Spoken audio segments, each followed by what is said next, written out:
ইসরায়েলের প্রধানমন্ত্রী Benjamin Netanyahu হামাসকে সতর্ক করে বলেন, শনিবার দুপুর 12টার মধ্যে জিম্মিদের মুক্তি না দিলে গাজায় যুদ্ধবিরতি শেষ হয়ে আবার যুদ্ধ শুরু হবে। ইসরায়েলের প্রধানমন্ত্রী বলেন, হামাসের জিম্মি মুক্তি স্থগিতের ঘোষণার পর ইসরায়েলি বাহিনীকে গাজার ভেতর ও চারপাশে সমবেত করার নির্দেশ দেওয়া হয়েছে। এদিকে হামাসের পক্ষ থেকে বলা হয়েছে, তারা যুদ্ধবিরতি চুক্তি মেনে চলার প্রতিশ্রুতি দিয়েছে। ইসরায়েলকে যে কোনো জটিলতা বা বিলম্বের জন্য দায়ী বার্তা সংস্থা রয়টার্সের তথ্যানুযায়ী হামাস অভিযোগ করেছে, ইসরায়েল 3 সপ্তাহের যুদ্ধবিরতি চুক্তি লঙ্ঘন করেছে, যার মধ্যে মানবিক সহায়তা বাধাগ্রস্ত হয়েছে।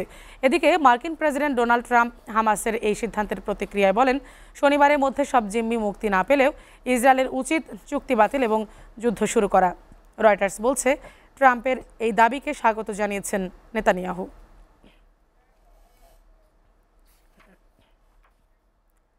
গাজা পুনর্গঠন এবং যুদ্ধবিধ্বস্ত অঞ্চলটিতে যে মানবিক বিপর্যয় দেখা দিয়েছে তা শেষ করতে $53 বিলিয়ন প্রয়োজন।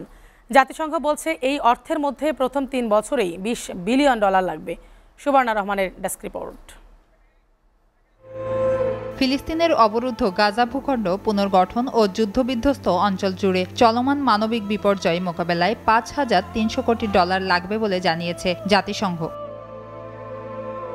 জাতিসংঘের প্রতিবেদনে এই বিপুল অর্থের মধ্যে শুধুমাত্র প্রথম 3 বছরেই $20 বিলিয়ন প্রয়োজন হবে। এ বিষয়ে বিশ্ব স্বাস্থ্য সংস্থাটির মহাসচিব অ্যান্টনিও গুতেরেস বলেন, গাজায় প্রয়োজনীয় চাহিদার সম্পূর্ণ মূল্যায়ন করা সম্ভব হয়নি, তবে প্রাথমিক বিশ্লেষণে গাজা উপত্যকায় ব্যাপক পুনরুদ্ধার ও পুনর্গঠনের প্রয়োজনীয়তা রয়েছে।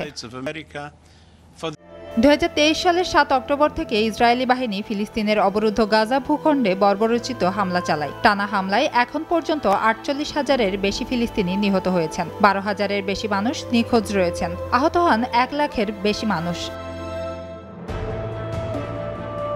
এদিকে গাজায় গত 19 জানুয়ারি থেকে যুদ্ধবিরতি কার্যকর হলেও এটি নিয়ে অনিশ্চয়তা নতুনভাবে তীব্রতর হয়েছে। জাতিসংঘের মতে, ইসরায়েলের এই বর্বরোচিত হামলায় গাজায় প্রায় 85% ফিলিস্তিনি বাস্তুচ্যুত হয়েছেন। ভূখণ্ডটির 60% অবকাঠামো মারাত্মকভাবে ক্ষতিগ্রস্ত এবং সম্পূর্ণ ধ্বংস হয়েছে। Suborna Rahman, SA TV, international desk.